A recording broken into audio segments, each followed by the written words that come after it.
Hello students, matrices हमने start कर रखा था। मल्टीप्लिकेशन और उस पर जो प्रॉपर्टीज़ वगैरह थी उस पर कुछ एग्जांपल्स वगैरह थे जो अलजेब्रा पे, वो हमने कर लिया है। Now the next topic is some special square matrices. कुछ 3-4 particular type of special matrices हैं हमारे जेई के लिए। काम की बात है ये, बोर्ड्स वगैरह में तो आप इसको स्किप कर सकते हो। और 3-4 मैट्रिसेस हैं जो स्क्वायर मैट्रिक्स हैं, उन्हीं में ये वैलिड है ना, बिना उसके इसकी बात नहीं करेंगे। तो हेडिंग डालें सम special square matrices.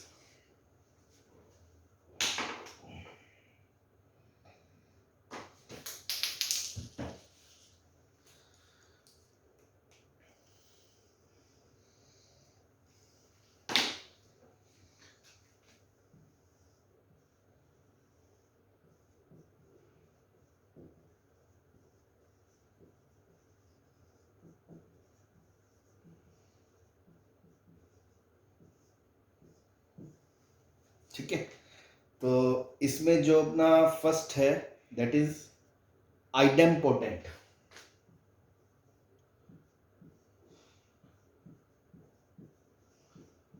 Idempotent matrix है ना। गरीब आदमी को थोड़ा सा झटका लगता है पहली बार में, अरे ये कौन से अंग्रेजी नाम आ गए, है ना। तो अब नाम है, नाम तो है तो क्या है, a square matrix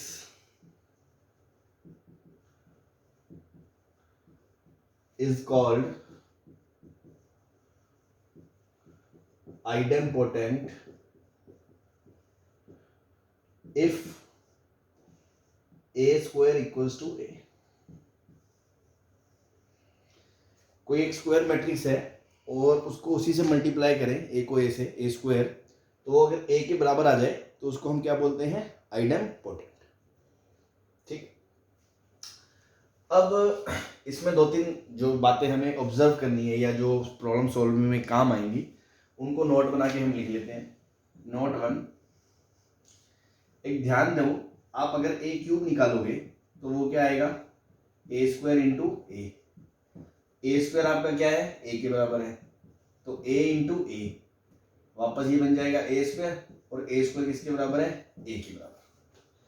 तो ए क्यूब किसके बराबर आ गया, ए के बराबर आ गया। सिमिलरली आप ए 4 निकालोगे तो वो क्या आ जाएगा भाई, ए स्क्वायर इंटू ए स्क्वायर। ए स्क्वायर किसके बराबर है, ए के बराबर, तो ये क्या आ जाएगा, ए इंटू ए, तो ये हो जाएगा ए स्क्वायर, और A square is ultimately equals to A. तो इससे हमें क्या पता चला कि पावर कुछ भी करो, 3 करो, 4 करो, 5 करो, वो सभी किसके बराबर होंगे, ए के बराबर। तो हम इसमें ये बोल सकते हैं अल्टीमेटली कि ए की पावर के इज ऑलवेज ए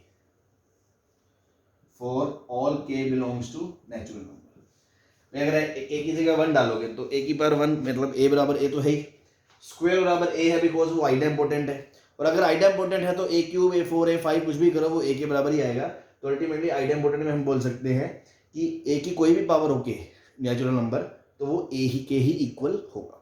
ठीक है,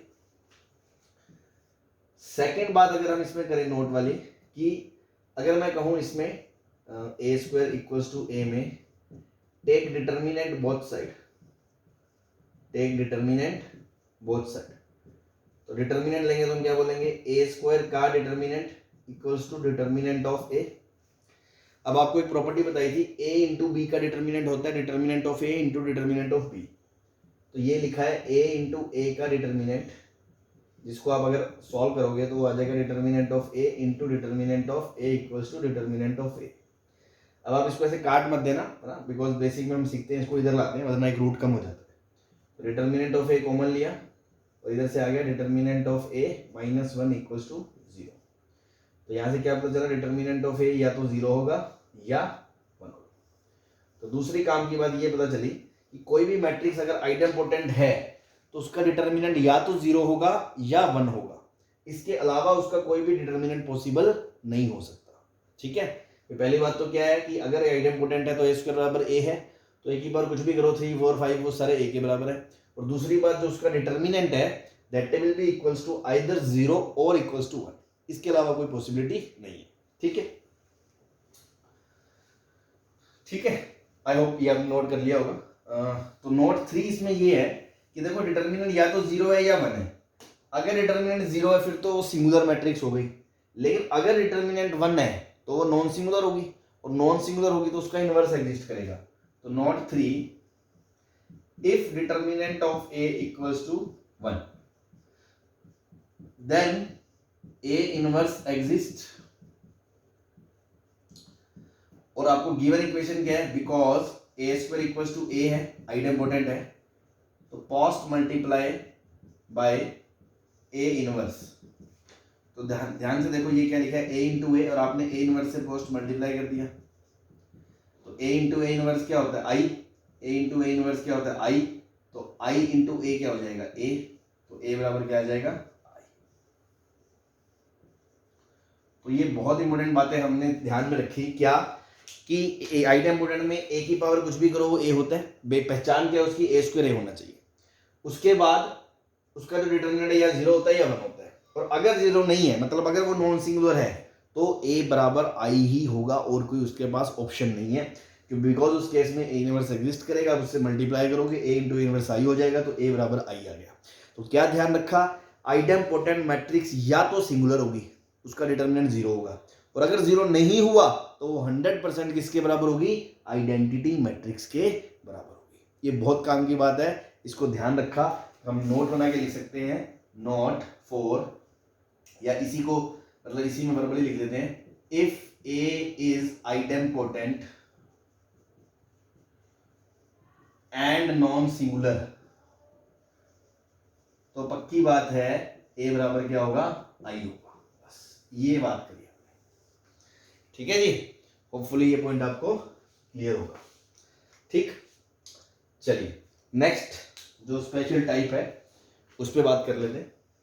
इसको आप नोट कर लें, और किसी का रह जाए तो वीडियो को पॉज करके रिकॉर्ड करके नोट कर सकते हैं, ठीक। चलिए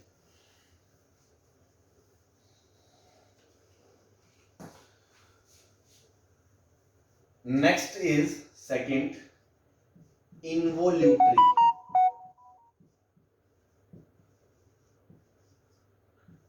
इन्वोल्यूटरी मैट्रिक्स, हाँ गंदे गंदे नाम है, कहीं को लग रहा होगा, चलो कोई नहीं, जो है तो है।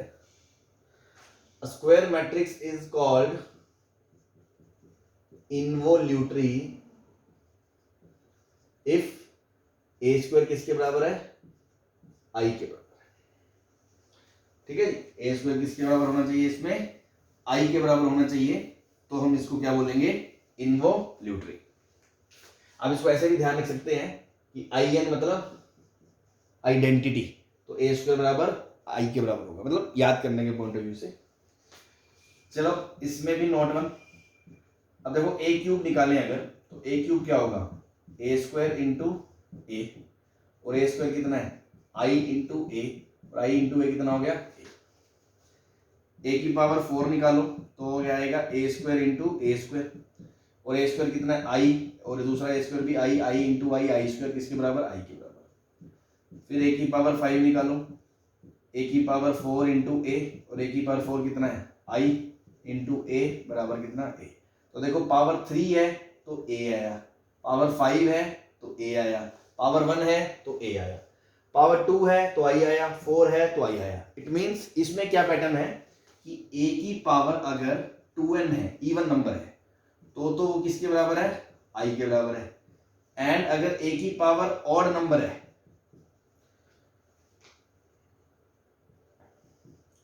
तो वो किसके बराबर है, ए के बराबर है, ठीक है। 4n belongs to natural. अब जैसे n किसी का 1 रखा तो a की पावर 1 कितना, a, 2 रखा तो 1 रखा तो a स्क्वायर कितना आ गया, आई, 2 रखा तो a क्यूब कितना आ गया, a, और a4 कितना आ गया, आई। तो अल्टीमेटली इसमें क्या पैटर्न है, जैसे पिछले वाले में क्या था, आइडेम्पोटेंट में a की पावर कुछ भी करो के, इवन या ओड, वो हमेशा a होगी, लेकिन इसमें इवन पावर पे तो आई है, बिकॉज उसकी डेफिनेशन ही a स्क्वायर बराबर आई है, और ओड पावर्स पे वो a के बराबर है, ठीक है।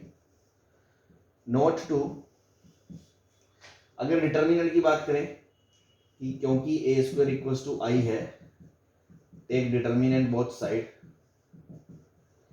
और अगर दोनों तरफ डिटर्मिनेंट लेते हैं हम, तो ये बनेगा determinant of A square equals to determinant of I.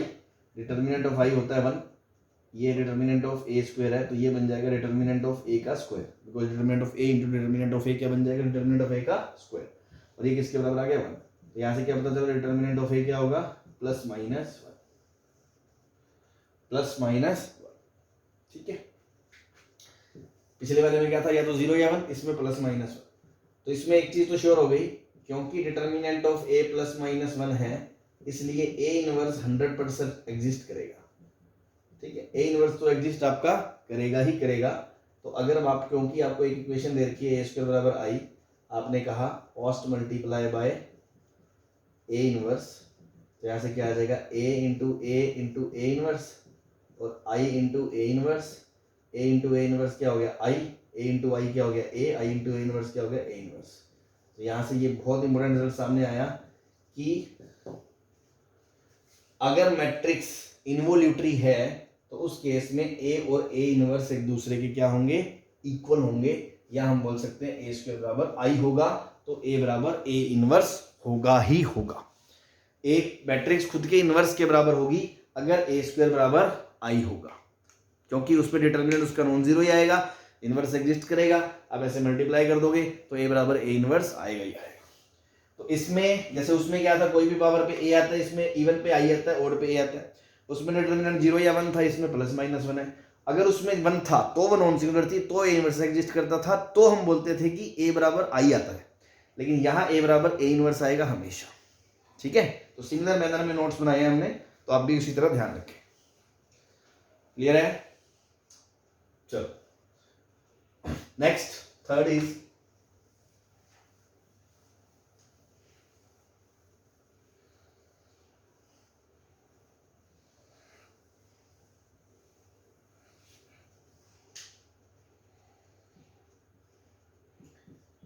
nilpotent matrix. nilpotent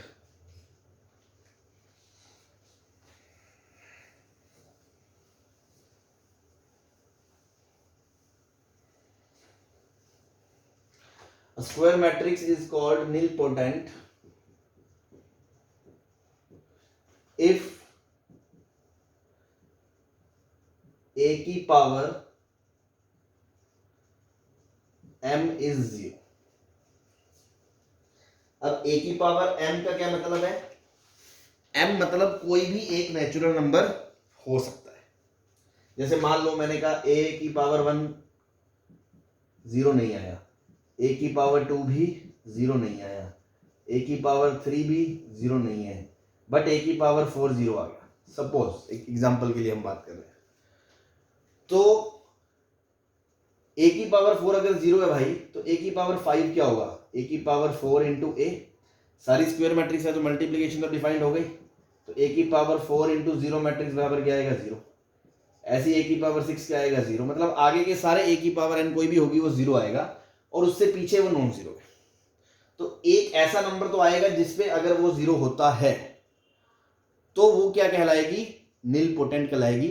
उसकी खासियत क्या होगी, उसके पीछे कोई भी पावर पे जाओगे तो वो 0 नहीं होगी, उसके आगे वो हर एक पावर के लिए क्या होगी, 0 होगी। तो अगर मैं इस एग्जांपल के लिए बात करूं तो m की वैल्यू 4 भी हो गई, m की वैल्यू 5 भी हो गई, 6 भी हो गई। तो m किसको पर्टिकुलरली बोलेंगे, तो मिनिमम वैल्यू जो होती है जिसके लिए वो 0 होगा, क्योंकि उसके आगे तो वो 0 होगा ही होगा। तो यहाँ मिनिमम वैल्यू क्या है, जैसे 4, तो हम बोलते हैं m is minimum value of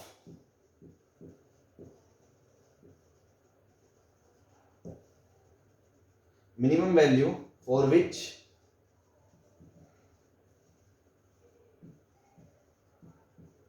a की पावर m बराबर 0 and m is called index of nilpotent matrix। nilpotent matrix का इसको क्या बोलेंगे, इंडेक्स बोलेंगे, कि वो मिनिमम वैल्यू क्या है जिसपे वो 0 हुआ। जैसे मान लो a 0 नहीं है, a स्क्वायर 0 नहीं है, a क्यूब 0 नहीं है, a 4 0 हो गया, उसके बाद 5 6 7 सब तो 0 होंगे होंगे। तो सबसे पहला कौन सा m ऐसा था नेचुरल नंबर जिसपे वो 0 हुआ, तो 4 पे हुआ, तो 4 को इसको क्या बोलेंगे, इंडेक्स बोलेंगे। ठीक है भाई,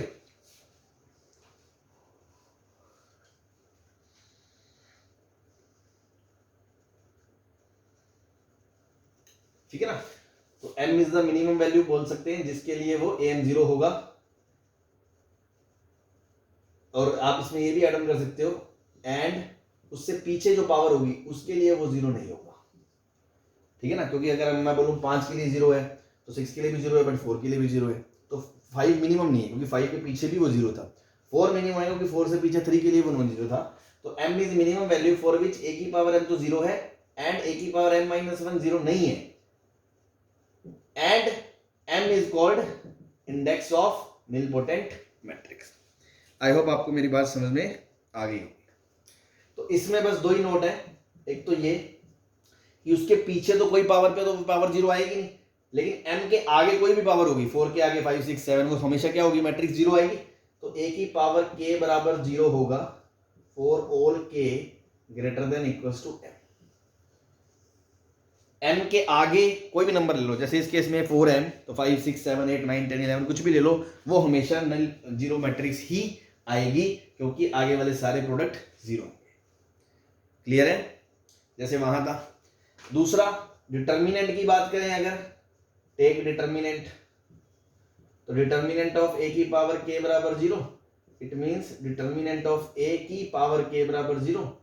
अगर किसी की पावर k बराबर 0 है तो मतलब वो नंबर 0 है, तो डिटर्मिनेंट ऑफ a बराबर 0 होगा ही होगा। मतलब इस केस में एक खासियत क्या पता चली कि निल पोटेंट मैट्रिक्स का डिटर्मिनेंट तो 0 होगा ही होगा। अगर कोई मैट्रिक्स ऐसी है जिसका डिटर्मिनेंट 0 नहीं है तो वो निल पोटेंट तो हो ही नहीं सकती। तो इससे हमें एक बात पता चली कि सपोज कोई क्वेश्चन है, उसमें आपको कहा है कि चेक करो कि ये निल पोटेंट मैट्रिक्स है या नहीं है, सिर्फ आपको चेक करने को कहा है। तो हम क्या करें कि मान लो हमने क्या कहा, बच्चा गरीब आदमी क्या सोच सकता है, ऐसे सोच सकता है कि मैं पहले ए स्क्वायर निकालूं, वो 0 नहीं आया, फिर ए क्यूब निकालूं, वो 0 नहीं आया, फिर ए 4 निकालूं, वो 0 नहीं आया।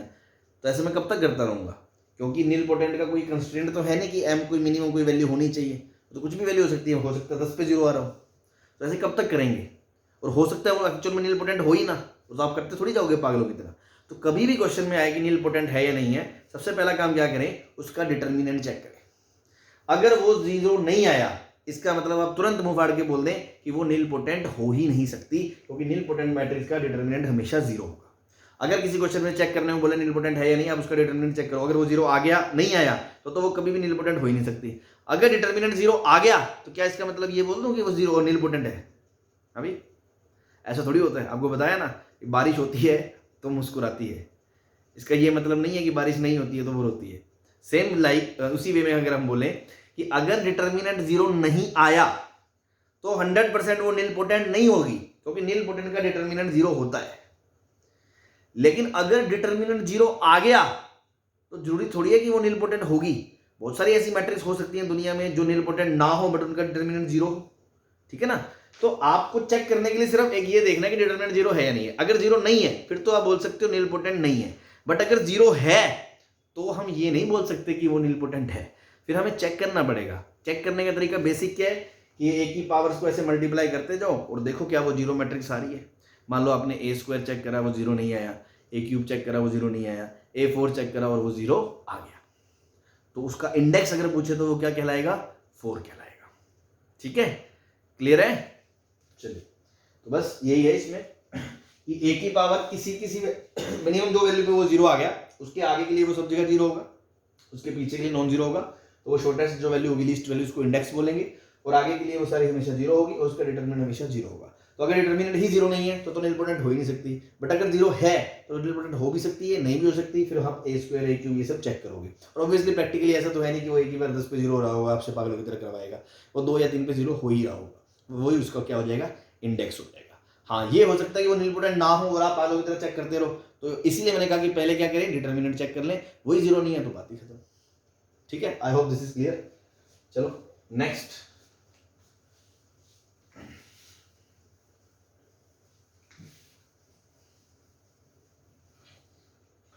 periodic matrix. Fourth number is periodic matrix. जिन लोगों ने फंक्शन पढ़ रखा है वो तो इजीली समझ जाएंगे, है ना, और नहीं भी पढ़ रखा तो कोई नहीं, अभी के लिए तो बस अब ये देखें। पीरियोडिक का मतलब होता है कि इफ पावर के मतलब obviously A square matrix is, क्योंकि स्क्वायर के लिए ए स्क्वायर ए क्यूब ये सब डिफाइंड होता है, पीरियोडिक इफ ए की power k plus 1 equals to A and least value of k is called period of matrix.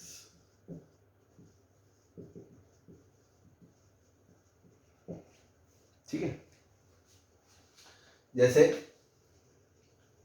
मान लो कोई मैट्रिक्स ए है, फिर आपने ए स्क्वायर निकाला, ए बराबर ए आ गया, आपने ए स्क्वायर निकाला वो ए नहीं आया, फिर आपने ए क्यूब निकाला वो भी ए नहीं आया, फिर आपने A4 निकाला वो भी नहीं आया, और फिर आपने A5 निकाला वो A आ गया। एक एग्जांपल से समझा रहा हूँ आपको। तो 1 के बाद 5 पे A आ गया, तो अगर आप इसको ऐसे लिखोगे A की पावर 5 बराबर A, तो 1 अलग करोगे तो क्या आएगा, A की पावर 1 प्लस 4 बराबर A, तो ये जो 4 क्या है ये इसका क्या हो जाएगा, पीरियड हो जाएगा। और ये पीरियोडिक क्यों कहलाएगा, क्योंकि देखो अगर A5 बराबर A है तो A9 क्या होगा, A9 को आप क्या लिखोगे, ए की पावर 5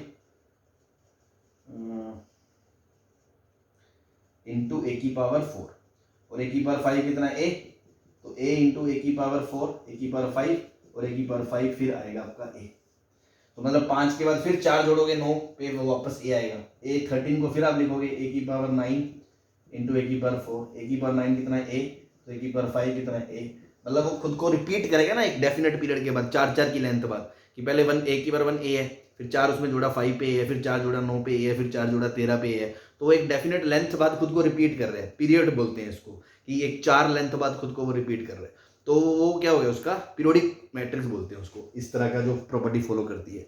और उसमें भाई अगर आप बोलो ए की बराबर ए, अगर आप पीरियड अब जैसे 4 बोल रहे थे तो आप ऐसे भी तो बोल सकते हो पीरियड 8 भी तो है, ए के बाद 8 जोड़ोगे तो 9, ए की बार 9 पे भी वही आएगा ए, फिर 9 में 8 जोड़ोगे तो 17 पे भी ए आएगा, तो पीरियड 4 बोले 8 बोले 12 बोले क्या बोले, तो जो शॉर्टेस्ट पीरियड वैल्यू है उसको हम पीरियड बोलते हैं। इसलिए मैंने बोला के की जो लीस्ट वैल्यू है, कि जैसे ए के बाद ए की बार 5 ए आया और ए की बार 9 ए आया, तो सबसे पहले 5 पे आया ना, तो 5 में से 1 हटा के कितना बचा 4, तो के की लीस्ट वैल्यू उसको क्या बोलेंगे, पीरियड बोलेंगे।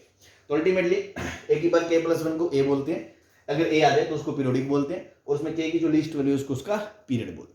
ठीक है, ये वाली बाकी चारों में से सबसे कम इंपोर्टेंट है, बट फिर भी कंप्लीशन के लिए मैंने आपको बता दिया। Note 1, idempotent matrix is periodic with period 1। Idempotent में जैसे ए स्क्वायर बराबर ए होता है, फिर ए क्यूब भी बराबर ए होता है, फिर ए की पावर 4 भी बराबर ए होता है, तो ए स्क्वायर सबसे पहले आया, तो 1 प्लस 1 बराबर ए से इसका पीरियड कितना हो गया, 1 हो गया। तो आइडेम्पोटेंट मैट्रिक्स क्या होती है, पीरियोडिक होती है, और उसका पीरियड क्या होता है, 1 होता है। ठीक है जी। ऐसे ही नल स्क्वायर जो मैट्रिक्स होती है ना, वो भी पीरियोडिक होती है, क्योंकि उसका कोई भी वैल्यू करोगे वो 0 ही आएगा, लेकिन उसका पीरियड क्या है, डिफाइन नहीं होता। ठीक है, तो लिखने को आप ये भी लिख सकते हैं कि null square matrix is periodic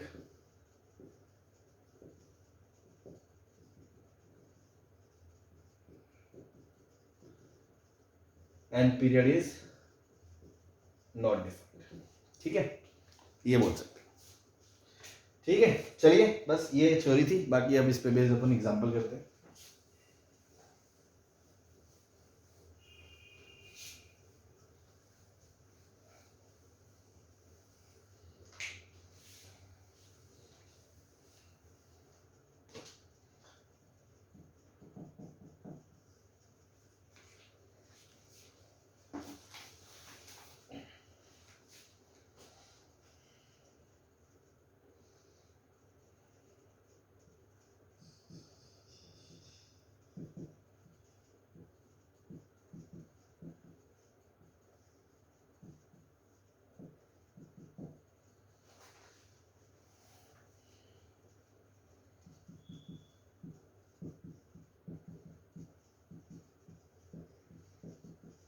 check करो कि आइडेम्पोटेंट है या नहीं है।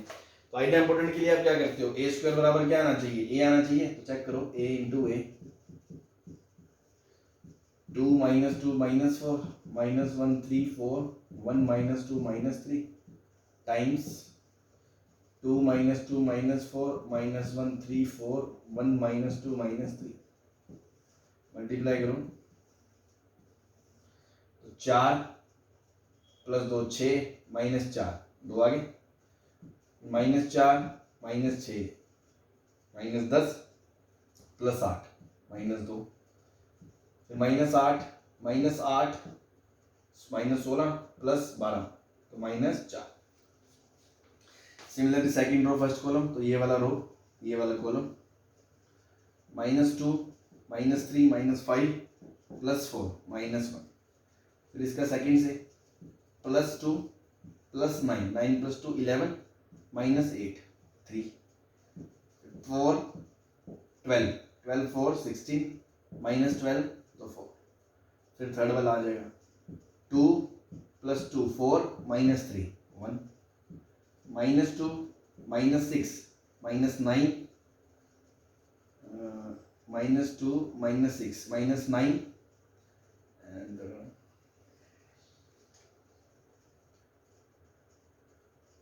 नहीं -2 -6 -8 हो गया और फिर +6 तो -2 फिर -4 -8 -12 + 9 -3।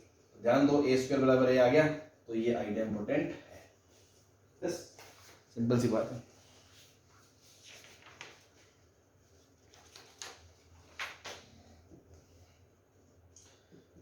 Find all idempotent matrices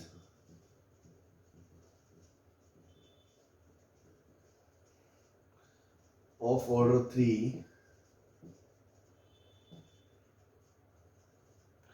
find all idempotent diagonal matrix of order 3।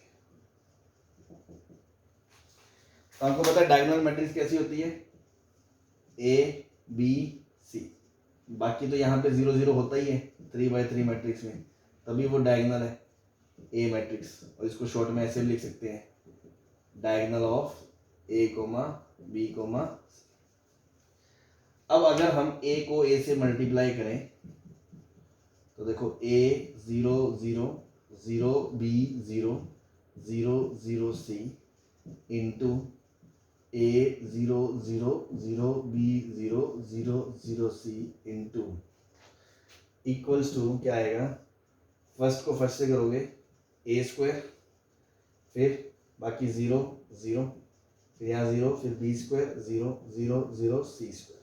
तो अब ये ध्यान भी रखें कि अगर एक डायगोनल मैट्रिक्स है जिसके एलिमेंट ए बी सी हैं और दूसरे डायगोनल मैट्रिक्स हैं जिसके एलिमेंट्स एक्स वाई जेड है, तो अगर दोनों को प्रोडक्ट करते भी है ना, तो जो रिजल्टेंट आएगा ए बी, उसमें सीधा आप ये लिख सकते हो डायगोनल डायगोनल आपस में मल्टीप्लाई कर दो, A X D Y C Z, थोड़ा टाइम बचा सकते हो।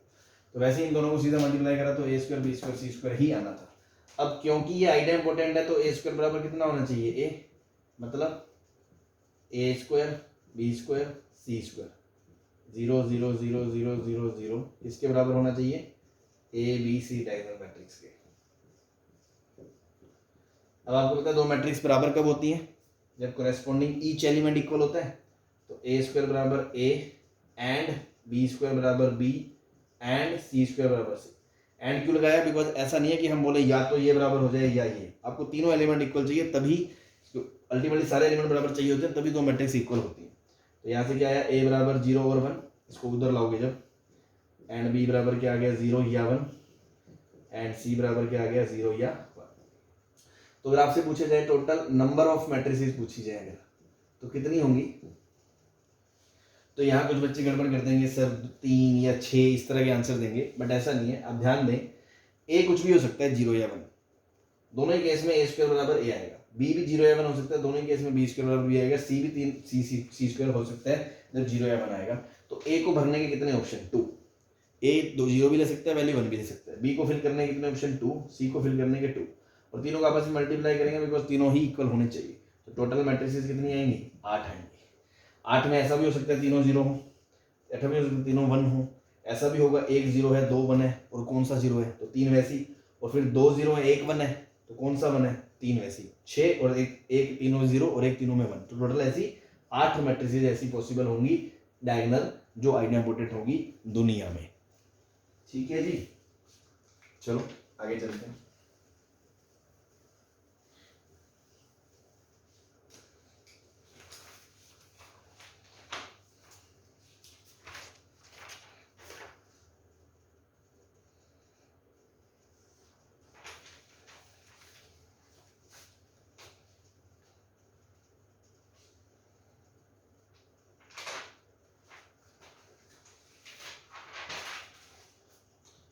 ए दे रखा है आपको 1 2 3 1 माइनस 1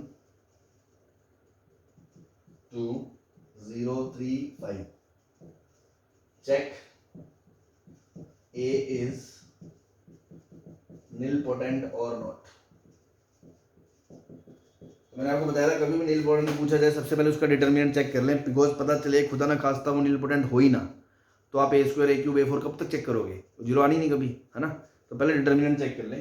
तो सबसे पहले मैंने कहा डिटर्मिनेंट ऑफ ए, अगर मैं रो 3 के लोग खोल दूँ तो पहला 0 प्लस फिर -3, यहाँ से हटाया इसको 2 -3 -1 फिर +5 गली मोहल्ला उड़ाया -1 -2 -3, तो कितना आ गया 3 - 15 = -12 which is not equal to 0। अगर डिटर्मिनेंट 0 नहीं है तो can not be nilpotent, it is always nilpotent। और नहीं nilpotent नहीं है ये 100% श्योर है, बिकॉज nilpotent का तो डिटर्मिनेंट 0 ही होता है, तो आपको चेक करने की जरूरत ही नहीं है, सीधा ही बोल दो। अगर इनकेस डिटर्मिनेंट 0 आ जाता इसका मतलब ये नहीं है कि वो nilpotent है, फिर आपको चेक करना पड़ेगा ए स्क्वायर ए क्यूब ए फोर की वो 0 आते हैं या नहीं आते हैं। और ऑब्वियसली अगर वो nilpotent है तो क्वेश्चन में वो 2 या 3 तक आ ही जाएगा, वो इंडेक्स भी आपसे पूछ सकता है। जैसे मान लो अगर हम बात करें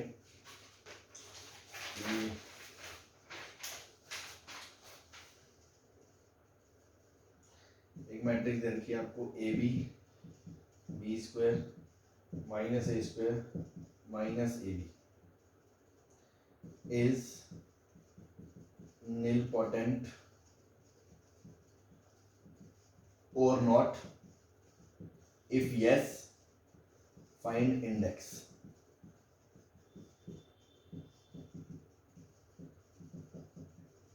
और गिवन है कि ए और बी दोनों 0 नहीं है,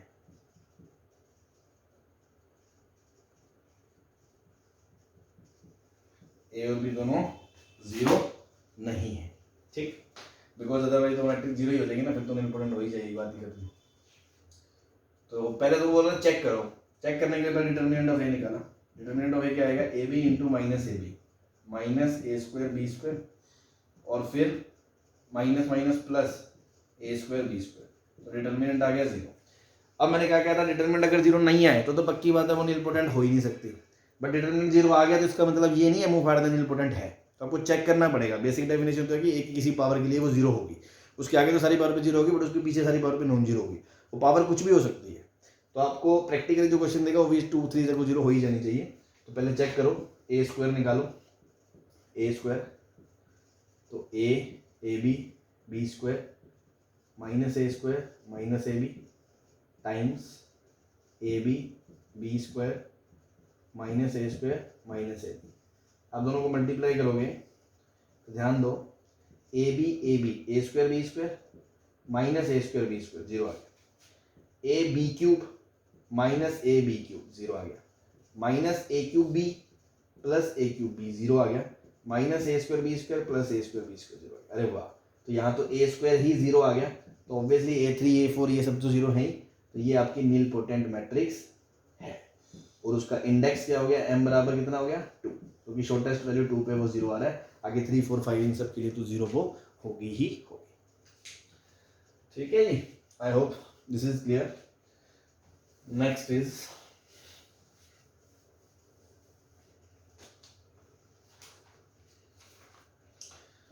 find condition on A B C if matrix A B C minus A is involutory है ये मैट्रिक्स, तो कंडीशन बताओ। तो इनवोल्यूटरी क्या बताया था मैंने, आई एन देखते ही ए स्क्वायर बराबर आई, तो ए स्क्वायर बराबर कितना है भाई, इसमें आई है, तो पहले ए इंटू ए निकाला, तो A B C minus A into A B C minus A equals to A square plus B C, A B minus A B zero, A C minus A C zero, B C plus A square, और ये आई होना चाहिए, मतलब 1 0 0 1। तो दो matrix बराबर है तो सारे एलिमेंट बराबर होने चाहिए, तो 0 0 0 बराबर है, ये भी 1 के बराबर, ये भी 1 के बराबर, तो कंडीशन तो एक ही आएगी, A square plus B C should be equals to 1। बस अगर ये फॉलो होता है तो ऐसी कोई भी मैट्रिक्स जो ये ऐसी शक्ल की होगी वो हमेशा क्या होगी, आपकी इनवोल्यूटरी। ठीक है जी।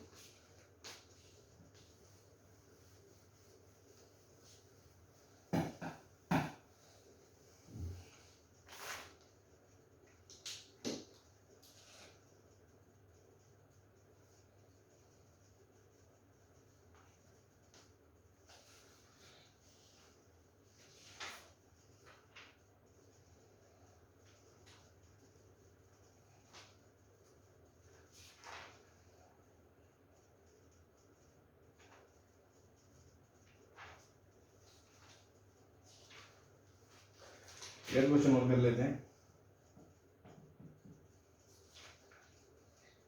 A and B are idempotent matrices, and if A and B commute to each other,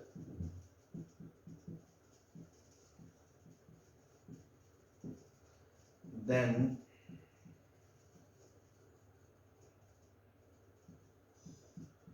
A into B is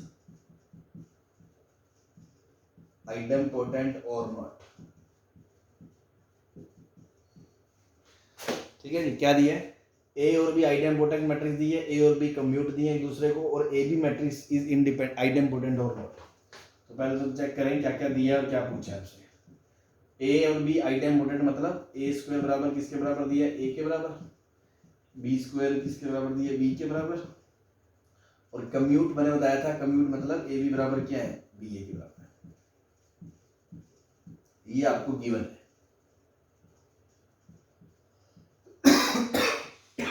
check क्या करना है, ए बी आइडेम्पोटेंट है या नहीं। देखो कोई भी मैट्रिक्स आइडेम्पोटेंट कब होती है, जब उसका स्क्वायर उसी के बराबर होता है। तो चेक करो कि ए बी का स्क्वायर ए बी के बराबर है या सॉरी नहीं है। तो ए बी का स्क्वायर क्या होगा, A B times A B. मैंने आपको बताया था matrix multiplication in general commutative नहीं होता, तो अब इसको ए स्क्वायर बी स्क्वायर मत लिखें, सीधा A B into A B. अब आप ध्यान से देखें, बिकॉज एसोसिएटिव तो होता ही है, तो आप ब्रैकेटिंग ऐसे भी तो कर सकते हो, ए टाइम्स बी ए टाइम्स बी, ऑर्डर सेम रखा, ए बी ए बी। अब क्योंकि बी ए किसके बराबर दिया आपको, ए बी के बराबर, तो आप इसको लिख सकते हो ए टाइम्स ए बी। अब ब्रैकेटिंग वापस चेंज कर सकते हो, ए इंटू ए टाइम्स बी इंटू बी, और ए स्क्वायर किसके बराबर दिया, ए के, और बी स्क्वायर किसके बराबर दिया, बी के। तो ए बी का स्क्वायर किसके बराबर आ गया, ए बी के बराबर आ गया। It means it is idempotent. ठीक है जी।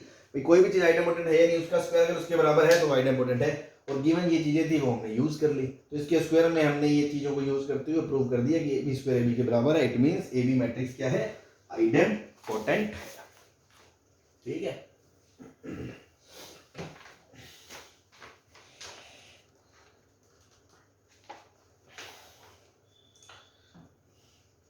Question is, if B is idempotent, then prove that, first part, A equals to I minus B is idempotent, and second part कि ए बी बराबर B ए बराबर क्या है, 0 है। चेक कर लेते हैं, ठीक है भाई। क्या दिया है कि B is idempotent, then prove that कि A बराबर I माइनस बी आइडेम्पोटेंट है और ए बी बराबर बी है 0 है। तो फर्स्ट पार्ट में बात करें तो A अगर आइडेम्पोटेंट है तो A का स्क्वायर बराबर A होना चाहिए, तो A का स्क्वायर निकाल के देखिए। तो I minus B into I minus B, इसको खोलोगे तो I into I I square minus I into B B minus B into I B minus minus plus B into B B square. I square होता है आई, ये हो गया minus 2b और ये हो गया प्लस बी स्क्वायर। अब आपको पता है क्योंकि b आइडेम्पोटेंट है तो इसलिए बी स्क्वायर बराबर क्या होगा, b के बराबर होगा, वो आइडेम्पोटेंट है। तो यहां से i minus 2b plus B square किसके बराबर है, b के, तो ये किसके बराबर आ गया, i माइनस बी के, और ये किसके बराबर आ गया, a के। तो क्योंकि a square equals to a आ चुका है इसलिए a is idempotent. Hindustan petroleum, ठीक है।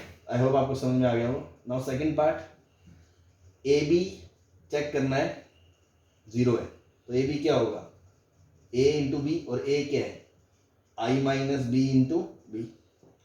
आई माइनस बी मतलब i into B, B minus B square, और बी स्क्वायर कितना है b, तो b माइनस बी क्या आ गया, 0। सिमिलरली आप चेक कर लो बी ए, तो बी ए क्या होगा, b इंटू आई, ए क्या है i माइनस बी, ये भी क्या आएगा b माइनस बी स्क्वायर, और बी स्क्वायर किसके बराबर है, b के, क्योंकि b आइडेम्पोटेंट है तो ये भी क्या आ गया, 0। तो ये भी प्रूव हो गया, ए बी और बी ये दोनों बराबर है और दोनों किसके बराबर है, 0 के बराबर। हिंदुस्तान पेट्रोल, ठीक है जी। So this is all about this special type of square matrices. बस काम की बात इतनी ध्यान रखें, आइडेम्पोटेंट ए स्क्वायर बराबर ए होता है, इन्वोल्यूटरी ए स्क्वायर बराबर आई होता है, नील पोटेंट ए की पावर m बराबर 0 होता है। आइडेम्पोटेंट में कोई भी ए की पावर लो वो ए के बराबर होता है, इन्वोल्यूटरी में इवन पावर है तो आई होता है, ओड पावर है तो ए होता है, ठीक है। और नील पोटेंट में m के आगे कोई भी पावर लो तो 0 होता है, पीछे वो नॉन 0 होता है। डिटर्मिनेंट की बात करें तो आइडेम्पोटेंट में उसका जो डिटर्मिनेंट है वो आपका या तो 0 होता है या 1 होता है, नील पोटेंट में हमेशा 0 ही होता है, और इन्वोल्यूटरी में प्लस या माइनस 1 होता है। तो नील पोटेंट में तो इन्वर्स एग्जिस्ट करने का मतलब ही नहीं है। आइडेम्पोटेंट में इन्वर्स कर भी सकता है, नहीं भी कर सकता, बिकॉज डिटर्मिनेंट 0 या 1 है। अगर करता है तो आपका a बराबर i ही होगा, और इन्वोल्यूटरी में इन्वर्स एग्जिस्ट करेगा ही करेगा क्योंकि a स्क्वायर बराबर i है जो डिटर्मिनेंट प्लस माइनस 1 होगा, और उस केस में a बराबर a इन्वर्स होगा ही होगा। बस ये 5-6 बातें जो ध्यान रखें, बाकी कुछ अपने एग्जाम्पल्स कर लिए, ठीक है जी। This is all about this matrices. Now the next topic we will start in next lecture, that will be transpose of matrix. Okay, thank you.